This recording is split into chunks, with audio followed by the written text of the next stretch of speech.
कक्षा 10वीं के सभी विद्यार्थियों, आज मैं आपको साइंस का एक ऐसा पेपर बताऊंगा जो कि परीक्षा हाल में सुबह 100% सारे के सारे क्वेश्चन फंस रहे हैं। ठीक है, जिन बच्चों को वास्तव में नंबर चाहिए एक बार जरूर देख के जाइएगा। चलिए शुरू करते हैं। अपने का मापक यंत्र कौन सा है? तो वोल्ट मीटर। पादप में जाइलम उत्तरदायी होता है जल के वहन के लिए। दो तंत्रिका कोशिका के मध्य खाली स्थान को हम कहते हैं सिनेप्स। नर युग्मक और मादा युग्मक में संलयन की क्रिया कहलाती निषेचन। विद्युत धारा का एसआई मात्रक हो जाएगा एम्पियर। पारितंत्र में ऊर्जा का प्रवाह सदैव एक देशिक होता है। यहां से आपको कंप्लीट करना है। इतना हो गया। ये रिक्त स्थान क्या है कि जिसमें ऊष्मा उत्पन्न होगी, ठीक है, वो ऊष्मा क्षेपीय अभिक्रिया कहलाएगी। जल क्या है हमारा है, क्योंकि 7 इसका पीएच मान होता है और ये उदासीन है। धातुएं विद्युत और ऊष्मा की सुचालक होती है। यदि पूछ ले कि आधातु तो आधातु कुचालक होगी। यहाँ से रासायनिक समन्वय जाएगा, प्लेसेंटा जाएगा और वंशानुगतिक आ जाएगा। चलिए इसके बाद में ये आपको कंप्लीट करना है कि विद्युत की सुचालक आधातु है तो ऐसी जिसमें करंट आता है तो वो आपकी ग्रेफाइट।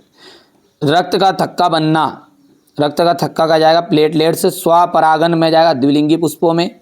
लिंग गुणसूत्र का जाएगा लिंग निर्धारण के लिए उत्तरदायी। उत्तल दर्पण का आ जाएगा आपका पश्चिम दृश्य दर्पण और जरा दूरदर्शिता के लिए जाएगा द्विफोक्सी लेंस। यहाँ से आपको बढ़िया से कंप्लीट करना है। ये कितना हो गया? जब किसी यौगिक से ऑक्सीजन संयुक्त होती है तब वहां अभिक्रिया क्या कहलाती है? ग्रेफाइट। सॉरी, जब कोई यौगिक से ऑक्सीजन संयुक्त होगी तो उसे हम कहेंगे अपचयन। और उपचयन कैसे कहेंगे? जब ऑक्सीजन का ह्रास जब होगा ना तो वो उपचयन कहलाएगी। पारे की मिश्र धातु क्या कहलाती है? पारे की मिश्र धातु कहलाएगी अमलगम। ठीक है भैया। तो मनुष्य में आयोडीन की कमी से होने वाला रोग घेंगा। पराग कोश से पराग कणों का वर्तिकाग्र तक पहुंचने की जो घटना है उसे हम परागन कहते हैं। परागन। ठीक है। लेंस की क्षमता के लिए सूत्र तथा मात्रक भी लिखिए। लेंस की जो क्षमता का फॉर्मूला है वो है P = 1/f मीटर में। अंतरिक्ष यात्रियों को आकाश कैसा दिखाई देता है? उन्हें काला दिखाई देता मेरा भाई। हो गया। चलिए अब क्वेश्चन नंबर ये 4 है, इंग्लिश मीडियम वाले बच्चों का है। ये देखिए यहां से हो गया। स्क्रीनशॉट ले लो तुरंत। ठीक है भैया। अवय सत्य असत्य। मनुष्य में दोहरा परिसंचरण होता है कि आप बिल्कुल सत्य बात है। दूरदृष्टि दोष को दूर करने के लिए उत्तल लेंस का उपयोग करते हैं। सत्य है। अमोनिया क्लोराइड को जल में घोलने पर विलयन ठंडा हो जाता है, ऊष्मा छिपी अभिक्रिया है। ये आपका असत्य रहेगा। ठीक है।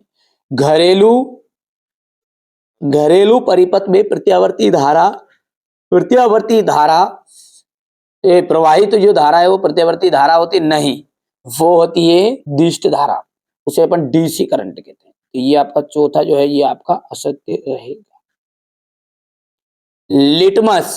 लिटमस एक प्राकृतिक सूचक अम्ल क्षार है। तो ये आपका लिटमस जो है ना वो क्या है आपका सत्य बात है। और यहां पर ऊष्मीय अपघटन की अभिक्रिया है, बिल्कुल राइट बात है। ये ऊष्मा क्षेपीय अभिक्रिया का ही उदाहरण है। हो गया भैया। ऊष्मा शोषिका आया समझ में नहीं आया इतनी चीजें। चलिए अब आगे बढ़ते हैं। ये हमारे इंग्लिश मीडियम वाले बच्चे लेंगे बढ़िया से स्क्रीनशॉट इसका। अब क्वेश्चन नंबर जो आपका 6 है, यहां से आपके 2-2 नंबर के क्वेश्चन शुरू होंगे और ये क्वेश्चन का सॉल्यूशन मैं आपको अगले वीडियो में दूंगा, क्योंकि कल तक बच्चे कोचिंग में है ना। देखिए ये कोचिंग है अपनी, इसका रिजल्ट देख लीजिएगा, गए साल का रिजल्ट है। आप यदि चाहते हो कि ऐसे ही आपको नंबर आए तो जो बता रहा हूं ना उसको आप कंप्लीट करो। ABCDEF 6 पेपर आपको दे रहा हूं। मेरी इच्छा ये है कि अब की बार 90 के पार। ठीक है। तो अब की बार मोदी नहीं, अब की बार 90 के पार करना है अपने को, है ना भैया।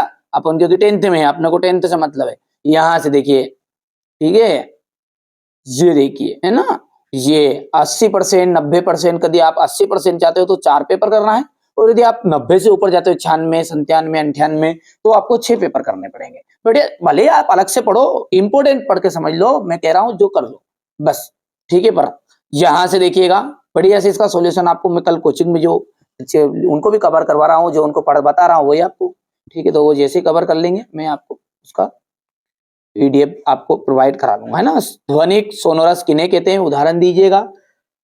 आयनिक यौगिकों के गलनांक उच्च क्यों होते हैं? निम्नलिखित की संरचनाएं चित्रित कीजिए। एथेनोइक अम्ल, ब्रोमोपेंटेन। हाइड्रोकार्बन क्या है, उदाहरण देकर समझाइए। पाचक एंजाइमों के कार्य लिखना है। हमारे शरीर में वसा का पाचन कैसे होता है और यहाँ प्रक्रम कहाँ होता है। चलिए आगे बढ़ते हैं और क्वेश्चन नंबर 10 को देखते हैं। आलैंगिक जनन किसे कहते हैं? कुछ पौधों को उगाने के लिए कायिक प्रवर्धन का उपयोग किया जाता है, क्यों? आनुवांशिक विभिन्नता है किसे कहते हैं? मेंडल का पृथक्करण का नियम आपको बताना है, ठीक है। 2 मीटर फोकस दूरी वाले अवतल लेंस की क्षमता ज्ञात कीजिए। हीरे का अपवर्तनांक 2.42 है, इस कथन से का क्या अभिप्राय है? अवतल दर्पण की मुख्य फोकस की परिभाषा आपको बतानी है। परावर्तन के नियम आपको बताने हैं। चालक के प्रतिरोध को प्रभावित करने वाले 2 कारकों के नाम बताइए, ठीक है। ओम के नियम को समझाइए, हो गया। इसके बाद में है यहां से फ्लेमिंग के वाम हस्त के नियम को लिखना है। फ्यूज तार क्या है, इसका उपयोग क्यों किया जाता है? अपवर्तनांक से आप क्या समझते हैं? गोली दर्पण की वक्रता त्रिज्या को परिभाषित करना है। पारिस्थितिकी क्या है, पारिस्थितिक तंत्र के प्रमुख घटक कौन कौन से हैं? आहार जाल या आहार श्रृंखला में अंतर बताइए। रासायनिक समीकरण से आप क्या समझते हैं? किसी संतुलित रासायनिक समीकरण का उदाहरण दीजिए। वियोजन अभिक्रिया